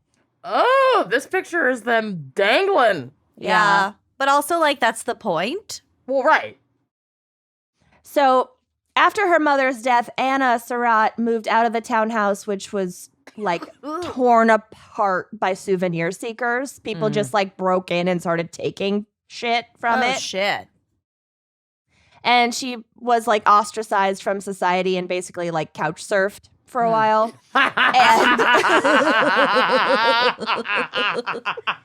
She spent a few months in Italy. Oh my god. And the stress of, this is sad, but the stress of her mother's arrest and execution left Anna mentally unbalanced. And throughout the rest of her life, she suffered from, quote, periods of extreme fear that bordered on insanity. Yeah, I mean, that's a bummer. Like, Yeah. that really sucks. I don't That super I wish this fucking lady's child hadn't gotten swept up in how Yeah. horrible this I don't turned know out. how old Anna was when all this happened. She was definitely at least a teenager. Right, so she Possibly was early affected 20s. by this, yeah. Right. But like, yeah, who knows? Yeah. There's no evidence that she was like actively taking part in all of this. Mhm. She probably lied on the stand, but like, whatever. But also, like, growing up around all of these, like, conspiracies might sort of, like, really jostle your idea of, like, security and what is true and what is not true. So I can see why that would really fuck her up. Yeah, You and she know? has no protector anymore. Her dad was a bum and then he died. Her mom was Yeah. the first woman to be executed. Mm-hmm. And she's like a household name. Mhm. And her eldest brother pieced the fuck out and is on the run in Europe. Like, that's not easy. No. So eventually, John Jr. was arrested and extradited back to the U.S., and he stood trial in a civilian court, which failed to reach a verdict in his case. And the charges were dismissed, and he married and had kids, and then lived near Anna and became more a part of her life. Some historians believe that Mary Surratt was kind of convicted in place of her son, and that if he had turned himself in, they might have gone easier on her. You know, like if John Jr. hadn't fled because of like patriarchy, they could have been like, he was the one forcing her to let them have these meetings at her townhouse. And maybe. So they took it out a little bit on her because they couldn't on him. I think she had agency, and I think it was fair, and she was involved completely. But like, she probably could have gotten off if he had been there to take the fall. Yeah, literally. So, Mary Surratt's boarding house is still standing and was listed on the National Register of Historic Places in 2009, and there's a photo of it on the drive. Ooh. Yeah, just like a pretty Wow. DC building with like a very creepy small child in front of it. Yeah, what the fuck is with that baby? I don't know.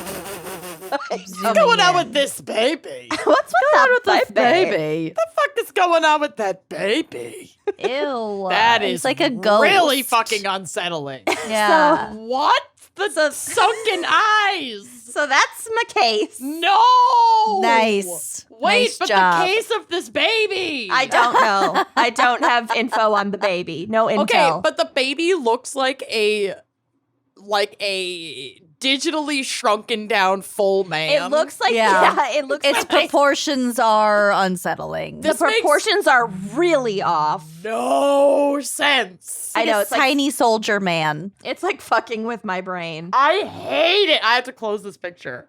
Well, I have to anyway, except to do my case. But holy shit, that kid. Taking a picture and making it my background. No. So anyway, yeah. First woman to be executed by the U.S. federal government. Nice. Wow, That was that- interesting. That story was epic. I love it when you do historical cases, which is like always, but I And always then we love can't follow them, so we have to create a narrative that we can relate to, we meaning me, and then it just goes fully fucking off the rails. Yeah. It's my favorite. Pretty much. Oh, good job. Oh my All God, right. our social media manager and producer, Andrea, just texted me saying Marjorie Taylor Greene called police the Gestapo or Gazpacho instead of the Gestapo. We know. We know. I'm It's letting her the know. best. We'll get to it. So, are you ready for my case? Maybe. Possibly. It all circles back. There's Okay. no murder necessarily, Okay. or government overthrow necessarily. Okay. But there's aviation, so There's a- you've alluded. There's a fuck ton of aviation because today I'm going to be reliving my childhood history report dreams with more swears and theories because I'm talking about our girl, Amelia Earhart, the first woman to fly over the Atlantic Ocean Nice. alone. Wow. Nice. Solo. Nice. So, Amelia's spicy. I'm excited about this. Amelia was born on July 24th, 1897, 18 years before the year of our Helen. Oh my God. Wow, that puts it into perspective. Really does. In Atchison, Kansas. You said Kansas. Is that right? Kept popping into my head. You said Kansas. Kansas. Is that right? Kenyon screaming on the phone with an automated phone line. Tanzania. Trying to activate like her credit card to work in Tanzania. You said Kansas. Is that right? No. Literally over and over again. You said Kansas. Is that right? I was losing it. You said Kansas. Kansas. Is that right? I've never seen Kenyon more angry. It was so fucking funny. It was so fucking funny. Okay, anyway. So Amelia was a fearless kid and defied gender roles from the beginning. She loved working on cars, playing basketball, and even enrolled in college, which in the early 1900s was not common for women and girls. She served as a Red Cross nurse's aide in Toronto, Canada during World War I, and this was where she fell in love with aviation. She would watch pilots in the Royal Flying Corps training in Toronto and was fascinated. She returned to the U.S. after the war and enrolled at Columbia University's pre-med program with the hopes of becoming a doctor.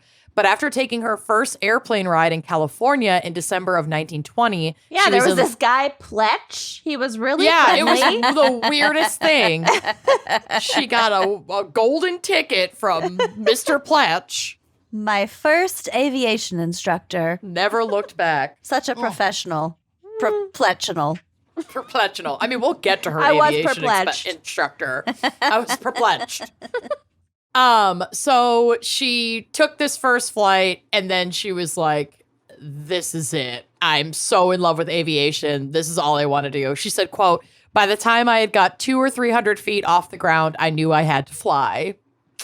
So by January of 1921, she had started flying lessons with Netta Snook, or it might be Nita, because I think her full name is Anita, but she went by Nita, who is a pioneer female aviator who is also responsible for a fuck ton of firsts. So we've got blended firsts here. Okay. The instructor, Nita, was the first woman aviator in Iowa. First woman student accepted at the Curtis Flying School in Virginia. First woman to run a commercial airfield. First woman to run her own aviation business. And that's the business that Amelia used to take her lessons. This is amazing. Imagine being so smart and talented that you're like mechanical, brained. And then you also like could be a doctor and get into great schools. And then you And also you're, like, business-minded. could Entrepreneur. be a entrepreneur and also a fucking Well, pilot. yeah. She's kind of badass. So Amelia purchased her first airplane the same year and named the little yellow plane the Canary.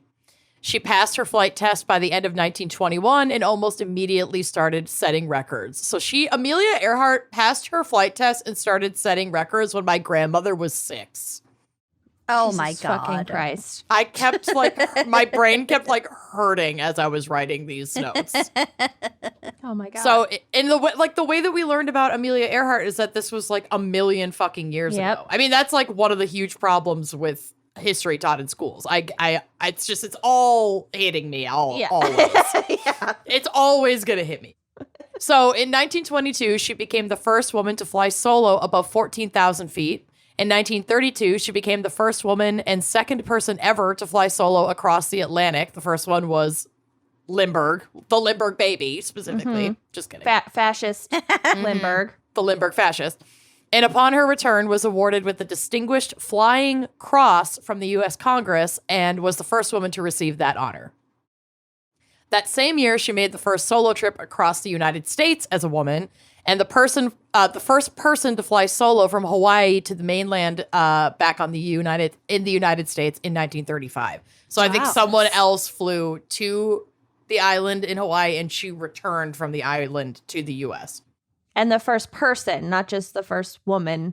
Yep, correct. Wow. That'd be so scary. First of all, Hawaii is so fucking far away. Yeah. It is so dark at night. There's not much in between. That would be terrifying. Yeah, but if you love it, Yeah. you know? Yeah. You could listen to podcasts. Yes, you could if it weren't 1933 or 35. But yes, So I'm saying it would be horrible. I know. I also wanted the tea on Amelia's love life, so I dove into that a little bit. She was extremely private about her romantic life, which makes a lot of sense as like a woman trailblazer, obvi. Like it's still a problem now. All you'll see of these people's accomplishments is like their sexual prowess. But I still want it because I'm American, so I went for it. So she married George P. Putnam, an American writer and publisher, in 1931. It was a bit of a scandal because George was divorced and rumor had it he'd left his first wife for Amelia, but in reality, George's first wife, Dorothy, had left him when she traveled to South America in 1927 and had an affair with a man 20 years younger than her, which, like, you go, girl. And I feel just like this was never like came back. Such like a scandalous time. People were really just like, you know what? Fuck it. I'm out. Yeah. I'm out. A lot of like heirs and heiresses and like adultery and like, Yeah. oh, my fifth husband. And Yeah, and so much is shrouded in like speculation and just round robin storytelling because we didn't have social media or like anything to get it necessarily firsthand. It was also really easy to poison people during this time. Ugh, the good old days. But this was like pretty well documented that she left, went to South America and had started an affair and never came home. Became a cougar. Good for her. Which like good for her. But so it was kind of scandalous because like the rumor mill was that George had left his wife for Amelia, but that's not actually what happened. But I think that George, and I'll kind of get to it, was like a little bit of a feminist because he didn't like put up a fight about people thinking that. He was like, fuck it, I'm not going to talk shit about my ex-wife. Like, if she's happy in South America with her like young hot hunk that she is now with, great. I'm going to just like sign off on this divorce and move on with my life. And I'm not going to like fuel the fucking rumor mill. Yeah, exactly. And also, like, get with this woman who is so independent and has such a name for her on her own. And he was like supportive, and we'll get to it. I was like, okay, George. Okay. Hi. So these two were married, Amelia and George, and this is from Wikipedia, quote, Earhart's ideas on marriage were liberal for the time, as she believed in equal responsibilities for both breadwinners and pointedly kept her own surname. All right. GP, as she called him, so George Putnam, she called him GP. Gwyneth Paltrow. Goop.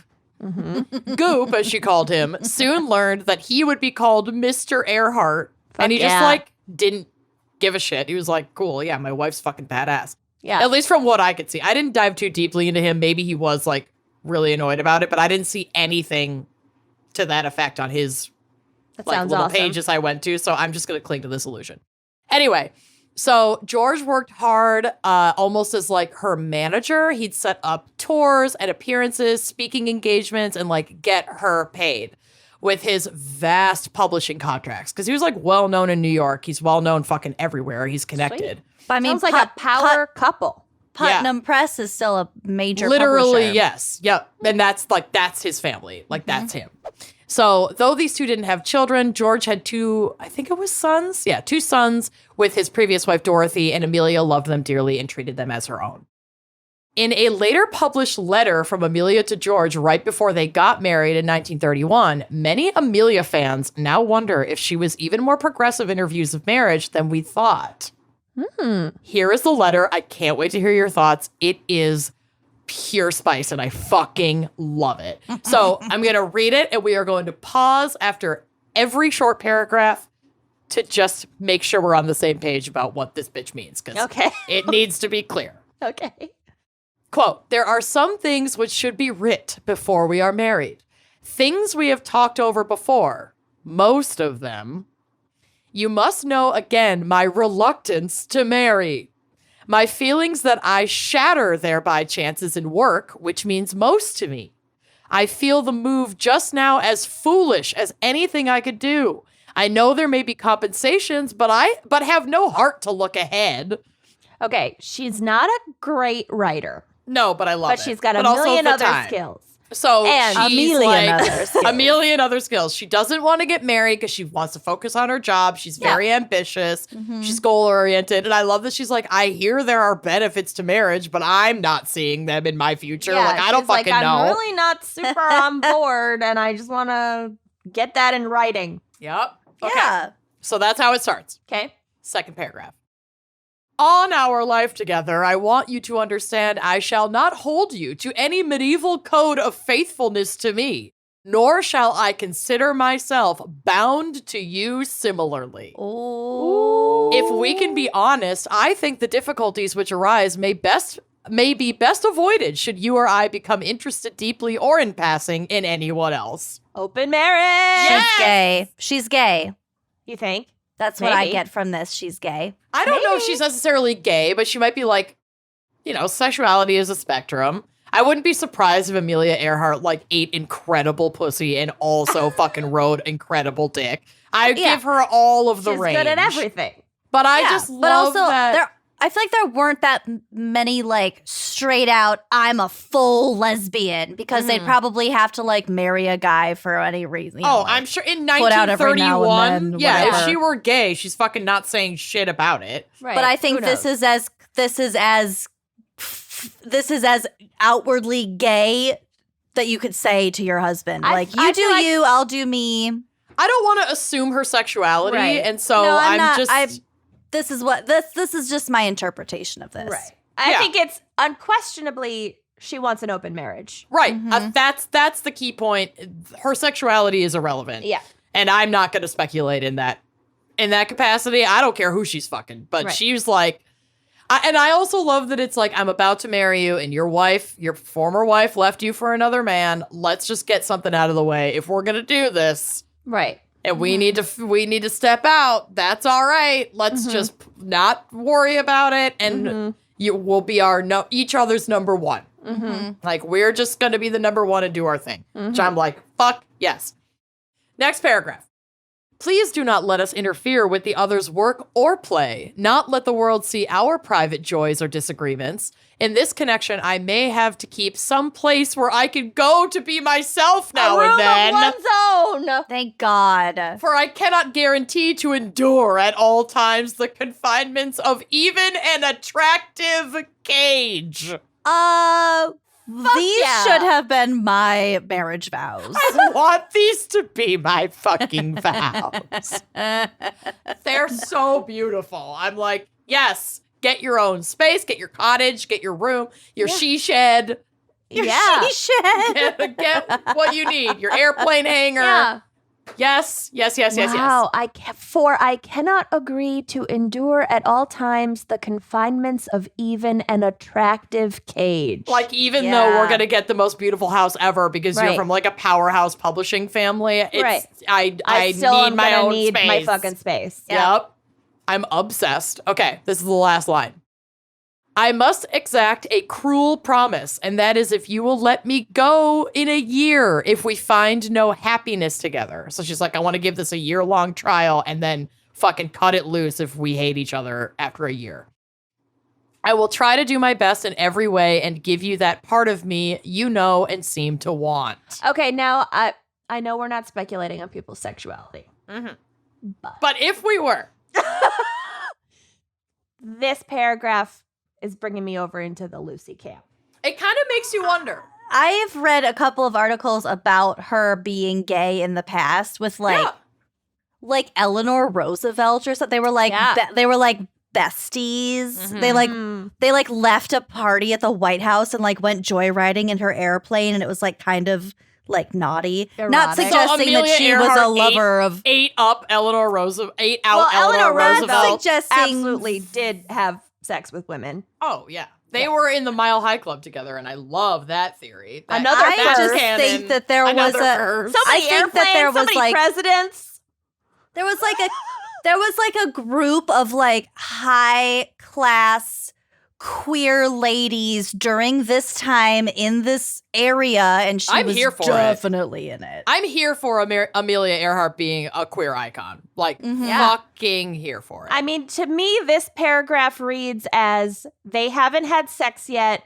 She's gonna give it a go, but she's not making any promises. And if she hates it, or if he's bad at cut her sex, loose. Yeah. 1 year and she's out. Yeah. Oh, 1,000%. And like, I mean, maybe I'm just simping for George Putnam a little bit, but like, there's a picture of them on the drive, George and Amelia. What does simping mean? Like shipping or like wants them to be together. Inappropriately like lusting. Like, people simp for serial killers and shit. Like, it's like problematic. Like sympathizing? Like problematic, like sexual attraction kind of. Oh, okay.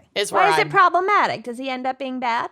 I mean, I'll finish this sentence and it will circle back. So, they're cute together. There's a picture of them on the drive where George is like taking Amelia's arm. And I just feel like like I said, he's like a subtle feminist of his time. And they had this like hot, trusting, open queer marriage maybe. But also I assume that he and like, frankly, likely Amelia were probs deeply problematic because they're like white people from the 1930s. So I'm sure I'm just like clinging to an illusion. But I am definitely painting a picture of this like powerhouse, now definitely on the queer spectrum couple. They're cute in this little 1930s. picture. And maybe they're super just cute. like, they're just best friends, partners. Yeah. Occasionally lovers, maybe everything's a spectrum, but you can see they like each other. Marriage only has to be what you fucking make it. Yeah. And if he clearly agreed to this because they got married, she wasn't forced to marry him. She was very clear. Yeah. So I'm like, okay. I'm kind of here for it. So they didn't split up after a year, and he ended up her widower after what she is most known for, her historic first woman-piloted flight around the world that ended in a tragedy shrouded in mystery. Okay, so I always I never like kept it straight in my mind. So she successfully completed the flight across the Atlantic and this Hawaii flight, and that's why she was such a household name. And then later, she was trying to do around the world and and not that much later. It was like we'll get to it. It's in 1937. Like she's in 35. She completed that Hawaii trip back to the U.S. It was the first person to She traverse proved her that. shit before she disappeared. And then 2 years later, she's like, I'm teaming up with fucking Fred Noonan or whatever his name is. I have it written down here. And we're doing this. We're going around the world in an airplane. Got it. Because there are like some men's rights asshats who have said like, why do we care about Amelia Earhart just because she like couldn't fly a plane? Like blah, blah, blah. But like fuck you, dude. She could fly a plane. Fully flew planes a lot also, better than any other man. Yeah, fuck that. And if we'll get to it, but like if men's rights activists need to shut the fuck up, the one of the theories about this crash is that they like got off course and her navigator was a dude. So whose fucking fault was that? Right. Love it. So, according to history.com, Amelia and her navigator, Fred Noonan, took off on June 1st, 1937 from Oakland, California to Miami, Florida. From there, they flew from Miami to South America, then across the Atlantic to Africa, and she had already flown across the Atlantic at that point, so she's familiar with this.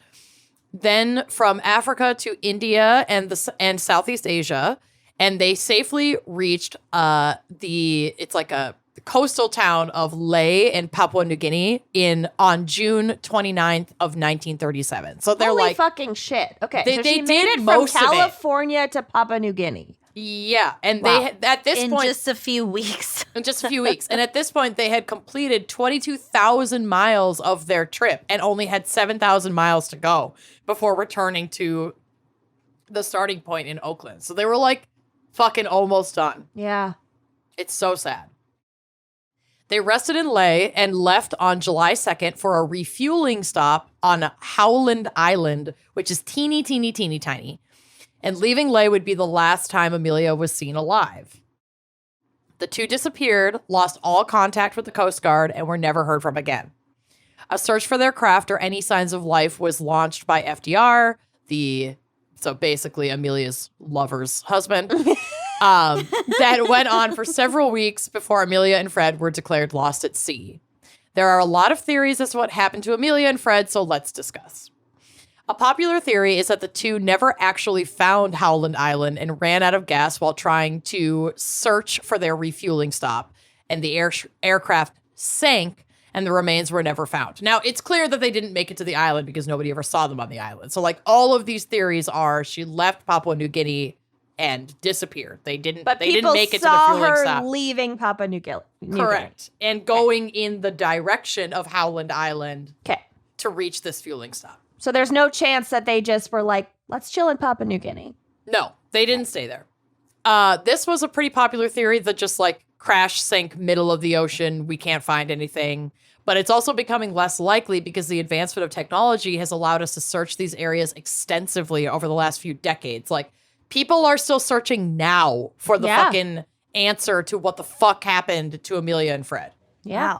So they're using super, super upgraded technology like deep sea robots, deep sea high-tech sonar. Like, we've all seen Titanic.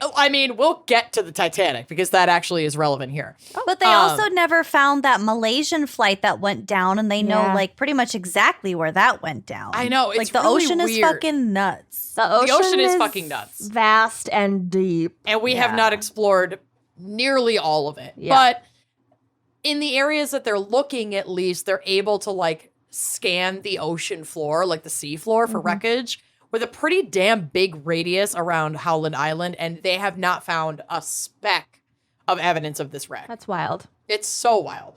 So maybe they got so far off course. Maybe. And, there's more. So TIGAR, or the International Group for Historic Aircraft Recovery, also believes that Amelia and Fred didn't make it to Howland Island and instead crashed near Gardner Island, about 350 miles southwest of Howland Island. I always want to say Howard, but I got to tell my brain that's not right. This island, tell my brain. Gardner Island is now called Nikumaroro and is located in the Republic of Kiribati. But at the time, it was completely uninhabited. And I don't think it's very inhabited now, but it's like at least accessible. Mm-hmm.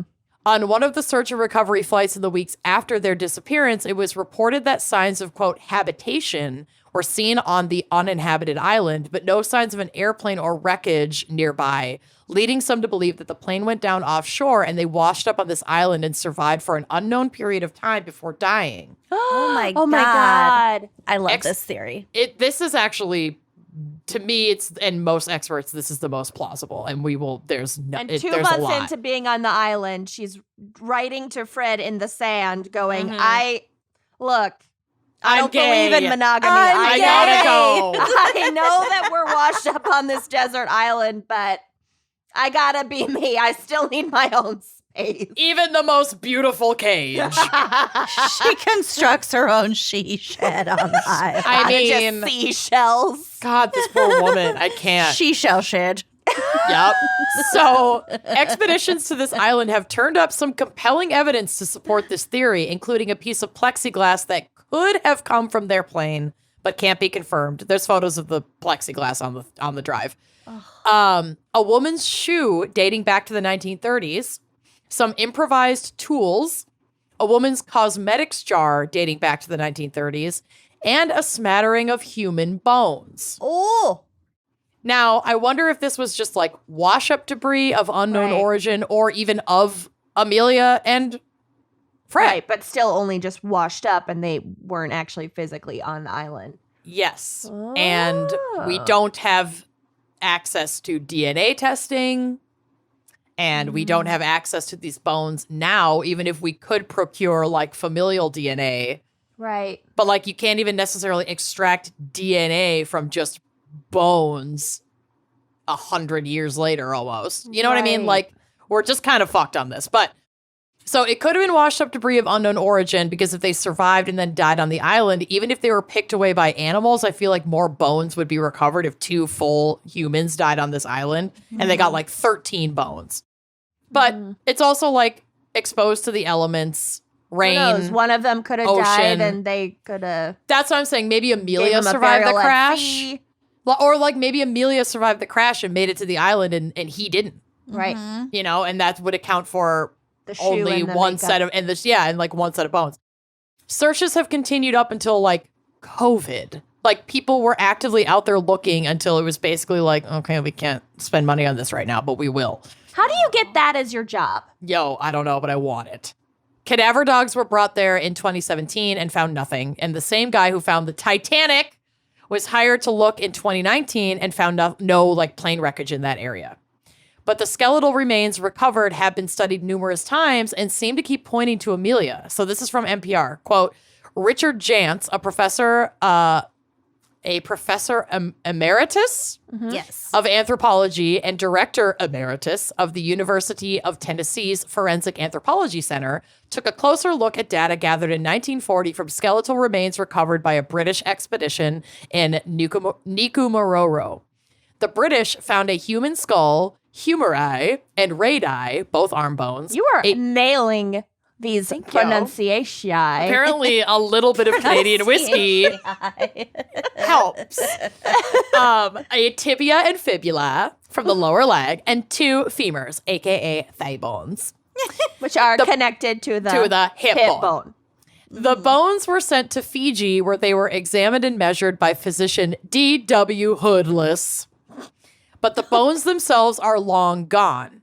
After Hoodless examined them and determined them to be from a stocky European male, they disappeared. What?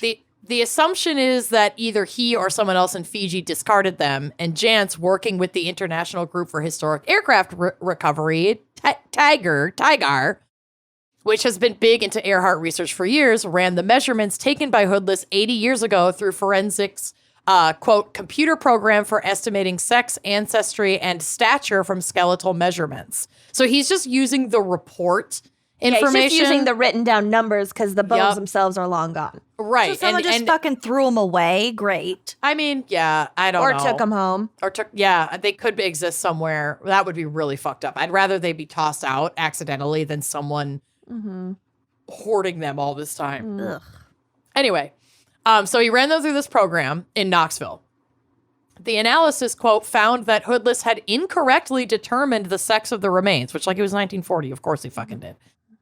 4-disc is what this program is called, co-created by Jans. It's used by nearly every board-certified forensic anthropologist in the United States and around the world. So it's, like, accurate. It's not, like, bogus science. Like, running it through this program is fucking legit. So if this program is saying that the bones are probably female, it's probably right. I'm going to trust this program over that one fucking dude that lost the bones anyway. Yeah, that male doctor in 1940 who lost the fucking bones. Not having it. Sorry, Hoodless. Right. This concludes by saying the data revealed that the bones have more similarity to Earhart than 99% of individuals in a large reference sample. Whoa. So, like, it's fucking her on that So it wasn't island. a stocky European male. No, it was just a normal-sized woman.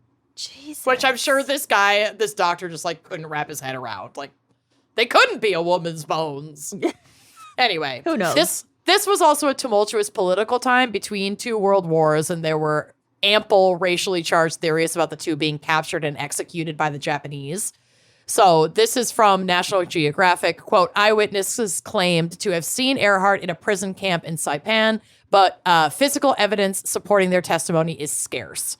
So some theories state that the two were actually spies for the Roosevelt administration and had to fake their disappearance and live elsewhere with new identities for their safety after being captured by the Japanese. Yeah.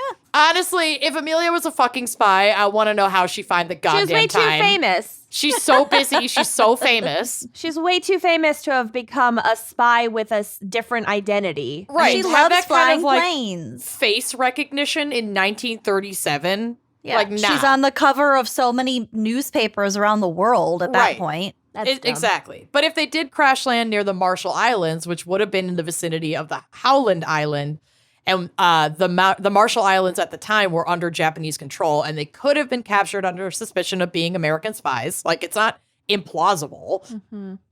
This is also from National Geographic. It was also a little bit early, though. It was 1935. It wasn't like we weren't like in it with the Japanese. We weren't like at war with the Japanese yet. Yeah. No, we were not. We were not. It was just like leading up Yeah. to I a just think similar it's dumb. time. I think this is far-fetched, personally. But theory's gonna theory. Right.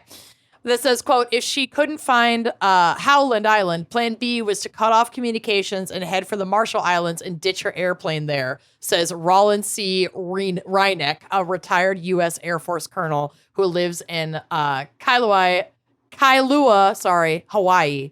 And he made this claim in 2003. This is him saying, like, well, if she was a spy, I know. Yeah. Like, I was in the Air Force, so here's what I think.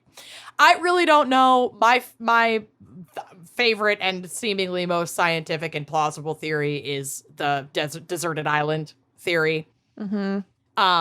I clearly also know nothing about geography because I have been walking around my whole life assuming they were sucked into the Bermuda Triangle. Right. Which apparently that's not even remotely where they were. Not even It's not close. even a little bit. I thought that It's too. the other side of the world. I definitely also thought that Amelia Earhart disappeared in the Bermuda 1000%. Triangle. Take I a started- pencil and go straight through the earth. It's closer to the Bermuda Triangle than where they were. I was more than 2/3 of the way finished with my notes before I went, wait, where's the Bermuda Triangle theory? And then I started Googling. Close to Bermuda. I started almost brought Googling it up. Amelia Earhart Bermuda Triangle. Nothing was making sense.